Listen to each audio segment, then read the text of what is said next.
Bismillahirrahmanirrahim. Assalamualaikum warahmatullahi wabarakatuh. Waalaikumsalam warahmatullahi wabarakatuh. Halo sahabat NKTV dimanapun yang kalian berada. Hari ini kita berjumpa lagi di acara Obras, obrolan santai bersama siswa.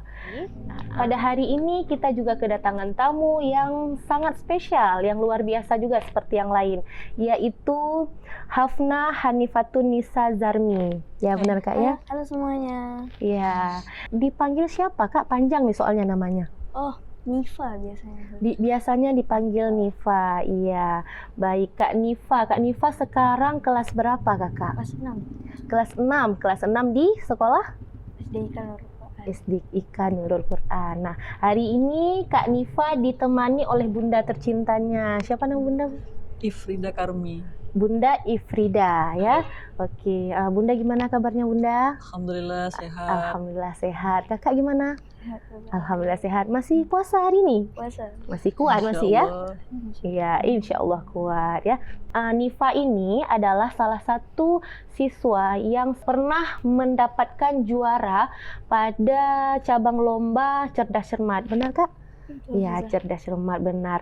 Nah, jadi ada beberapa lomba yang dimenangkan oleh Kak Nifa ini, yaitu ada juara 3 cerdas cermat agama di SMP IT Al Azhar, dan juga ada juara 2 cerdas cermat agama di Omar Dian. Ya benar Kakak ya?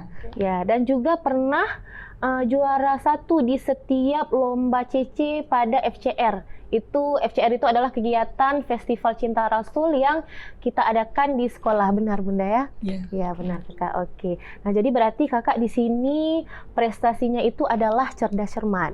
Ya, cerdas cermat. Nah, sekarang saya mau tanya nih, bagaimana ya perasaan Kakak menjadi siswa berprestasi? Boleh diceritakan sama teman-temannya?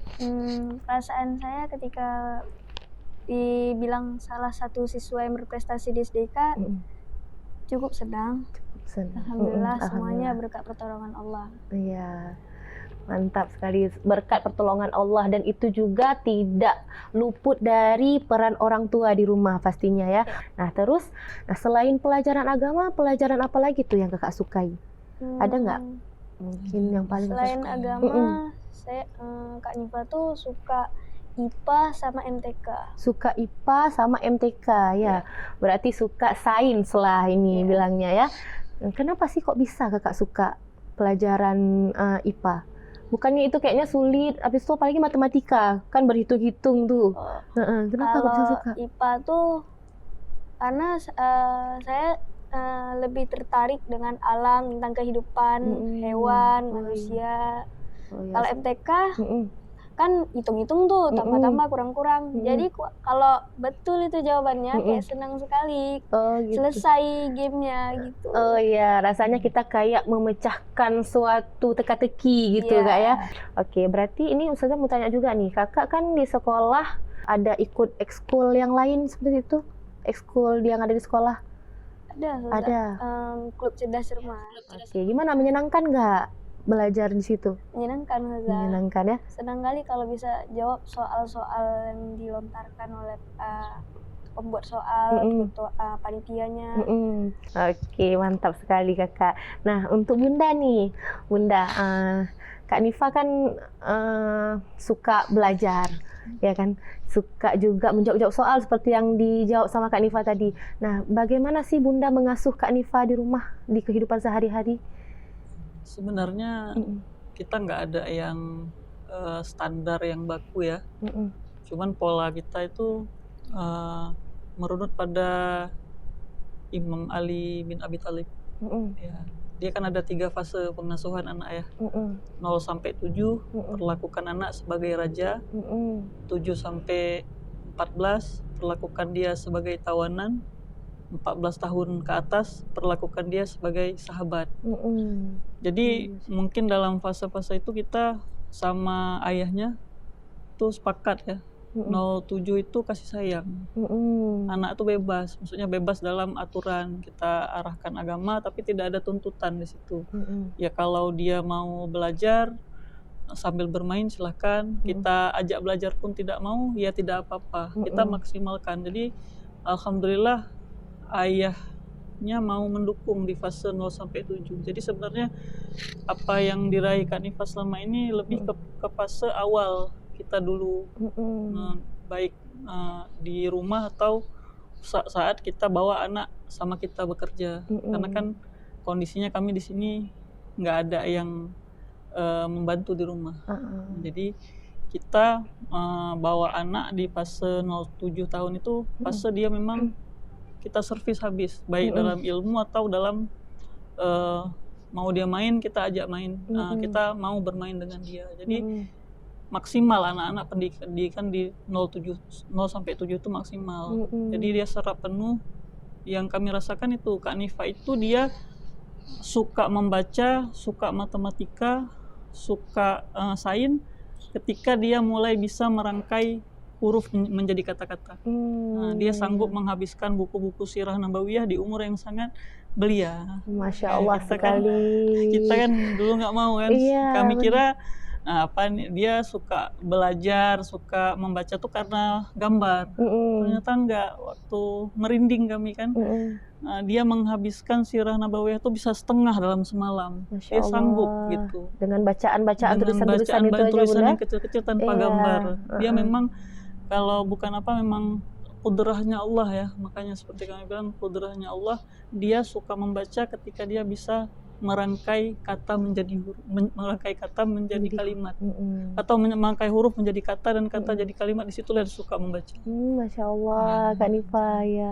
Karena biasa pun anak-anak itu kan sukanya tuh yang bergambar biasanya, Bunda ya. Tapi Masya Allahnya ini Kak Nifa suka yang memang tulisan. Makanya dia suka membaca. Bisa menghabiskan jilid-jilid Muhammad Al-Fatih itu berjilid-jilid dan itu tulisan semua, bukan gambar. Masya Allah sekali. Itu dari umur berapa tuh, Bunda? Sepertinya umur 4,5 tahun gitu. Kami juga nggak tahu persis kapan dia bisa membaca gitu. Karena kan kita kan banyak buku di rumah kan. Jadi karena bukunya berserak-serak, maksudnya ditaruh di mana-mana gitu, dia mungkin menarik ya buat dia. Benar. Jadi dia baca, mungkin dia cuma tanya ini huruf apa, kita bilang ini huruf A. Nggak ada paksaan sebenarnya gitu. Itu yang penekanan yang kedua, prinsip kami di rumah itu satu aja. Anak-anak pergi sekolah sarapan, perutnya nggak boleh kosong. Benar. Jadi dari malam kita akan tanya ada apa di rumah. Besok pagi anak-anak sarapan apa, itu kita saling nanya gitu. Kalau nggak ada sesuatu yang bisa dimakan besok, walaupun jam 12 malam, ayahnya akan keluar cari makanan. Biar besok sarapan. Masya Allah sekali berarti. Masya Allah sekali berarti ya, peran orang tua di rumah ini untuk membuat anaknya bisa selalu dekat dengan orang tua, dekat dengan Allah. Masya Allah sekali, Bunda ya. Dan selalu pun tidak ada paksaan untuk belajar, memang keinginan dari diri sendiri berarti, Bunda ya. Masya Allah sekali. Terus Bunda, Bunda kan bagaimana sih cara Bunda memberikan pengawasan kepada anak-anak Bunda dalam kehidupannya itu, Bunda? Pengawasan yang kita berikan, itulah kita nggak pernah biarin anak-anak itu sendiri. Nggak pernah biarin anak-anak sendiri, Bunda. Anak-anak itu tetap sama kita, tetap dalam pandangan kita ya. Walaupun kayak manapun aktivitas kita sehari-hari, akan ada itu bunyi-bunyi di rumah. Maksudnya nak sudah ini, nak sudah itu gitu. Malam ketika belum tidur, sudah sholat isya, itu kita akan tanya kembali, roster sudah cari nak, ini sudah selesai nak, itu sudah selesai nak. Itu akan terus di absen ya Kak ya. Masya Allah. Sampai anaknya mungkin kadang-kadang bosan ya di absen ya nak ya. Jadi kita akan terus tanya itu gitu.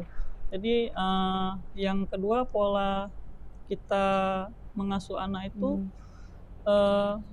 peran ayah itu selalu, saya sebagai ibu selalu ingetin gitu. Kadang kan beda ya, ibu itu agak cerewet sedikit ya. Jadi kita akan bilang tupoksinya sudah sampai sini ya, Bu. Kak Nifa manggil ayahnya Abu ya.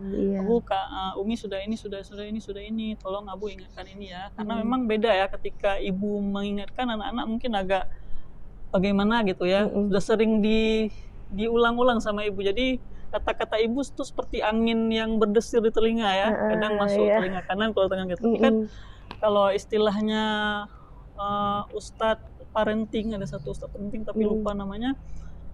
Kenapa ketika ayah itu bicara anak mendengar? Karena bukan personifikasinya mungkin ya, personifikasi kalau arah ke faunanya itu orang laki-laki itu ibarat singa. Singa itu kan jarang bicara ya. Tapi sekali bicara singa itu mengaum. Benar-benar. Jadi dan nggak akan mengaum berkali-kali, sekali aja mengaumnya. Jadi itulah peran ayah itu penting dalam pendidikan di rumah. Jadi kita tuh sebagai ibu sering-sering juga ingatin ayahnya, ayah sebenarnya laki-laki lah yang harus mengingatkan anak gitu. Ketika anak nggak mendengar kita ngomong, kita tuh nggak perlu marah. Kita tuh cuma bilang, tolonglah, udah dibilang dari tadi belum. Mungkin itu yang kita terapkan. Iya, berarti bentuk perhatian dari orang tua itu banyak lah untuk anaknya, Bunda ya. Oke, jadi nih Kak Nifa. Nah, ada nggak kakak mungkin ingin membahagiakan Bunda, Umi dan Abunya dengan punya cita-cita mungkin? Ada apa gitu cita-cita kakak? Cita-cita Kak Nifa? Untuk sementara ini Kak Nifa tuh cita-citanya jadi jaksa ke depannya. Wow, Masya Allah, jadi jaksa. Ya, berarti kalau mau jadi jaksa, bagaimana sih cara kakak mewujudkan supaya bisa jadi jaksa? Rajin belajar, jangan malas berdoa kepada Allah, jangan sombong. Jangan sombong, betul.